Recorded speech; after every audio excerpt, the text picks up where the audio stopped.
hasn't been really feeling... Oh, the sun's in your eyes. I'm sorry about that. So Harley really hasn't been feeling that good. She's actually doing really good. It's just that she can't chase rodents anymore. And what I mean by this is my garage is very prone to rodents, squirrels, mostly, chipmunks. And she used to keep them at bay very, very well. And I'd only have to trap maybe like 5 to 10 a year. But since she's no longer able to chase them, the squirrel population inside my garage has got out of control. They've actually I haven't been out there a lot this winter, so I haven't really been seeing them that much, but the damage is quite noticeable. I'm talking insulation out of the walls. When I go out there, they'll actually come out and wag their tails at me. It is getting pretty bad. So I talked to a couple buddies, and I found one that had a whole bunch of barn cats, and he said I could have a barn cat. So we are just about at his place now, and we're gonna go get us a barn cat, but I think this cat might need a name. I don't know if I'm getting a girl or a boy, even what color they are, and my grandfather had barn cats, and I caught one of those barn cats before, and I had to go get stitches because of how bad it cut me up. And anybody that lives on a farm, you know how feral barn cats can be. He tells me that his barn cats are actually, like, you can grab them and handle them, so hopefully I don't get attacked, hopefully I don't need to go get stitches, but I've dealt with feral cats before, and hopefully this one's not as bad. So let's go get us some cats. Meow! Right meow. So we got ourselves a kitty. I asked the owners, they told me the cat's name is Cat. So that means the cat's name is up for, I guess, viewer suggestion.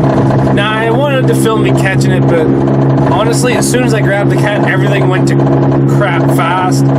This cat looked pretty nice sitting there eating. I had to convince it to come to us with food, and then as soon as I put my hands on it, the story changed. The cat was no longer friendly. The cat was an enemy. But I chose the biggest one that they said they didn't want, and I think it's gonna fix my squirrel and chipmunk problem. Now it is back there underneath that blanket towel inside of a crate with lots of food to keep it calm, but it's still freaking out. So now we just got to do the 35-40 minute drive home, and we can let this kitty into the shop. So I'm gonna give you a couple details before you see him. He's orange. I got an orange cat, and it's a boy. He's got a white tip on his tail, not super white, just creamsicle, but he's a big boy. We need to come up with a name for him. So let's start seeing your names of your shop kitty names. All right, Mr. Kitty is in the shop. He still hasn't got no name. I've got a heat lamp out, got some food, got some water, and I've got him inside of there. So a lot of you guys haven't even seen him yet, so let's get a little footage. There he is. I don't want to let him out yet. He's not very happy. I want him to get used to this place. I want him to get used to my garage, because if he doesn't get used to it, chances are he'll run away and never come back. So I need to teach him that this place is safe. Well, as safe as a garage can be. It's got food and it's got water. Hopefully the light stops it from the water freezing, so hopefully that happens. And I will keep the heat up in here in the shop as best as I can. I'm going to maybe put in a little heater for him, but he'll have a bed, he'll have food, he'll have water, and hopefully he can start attacking all these mice. So we need to come up with a name for him. So let's hear them, guys. Maybe in a couple days I'll let him out and see what he does running around the shop.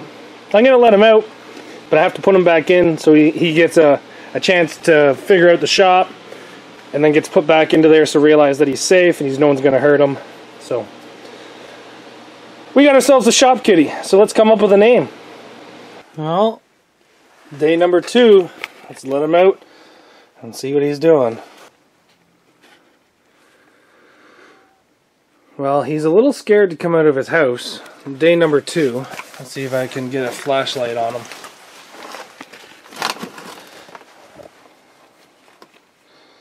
Right there. There he is. What should we call him, guys and girls? I don't know, but I will tell you one thing. This cat bit me last night on my finger, and it's all swollen and getting infected. So I'm not very happy about that, but you know what? He's just scared. That's all it is. He's scared of the new place. He's always been in a barn, and now he's in a shop. So hopefully he comes out and makes himself at home here and starts killing my squirrels. So everybody say hi to the new barn kitty. Thanks for watching, guys. See you back here tomorrow.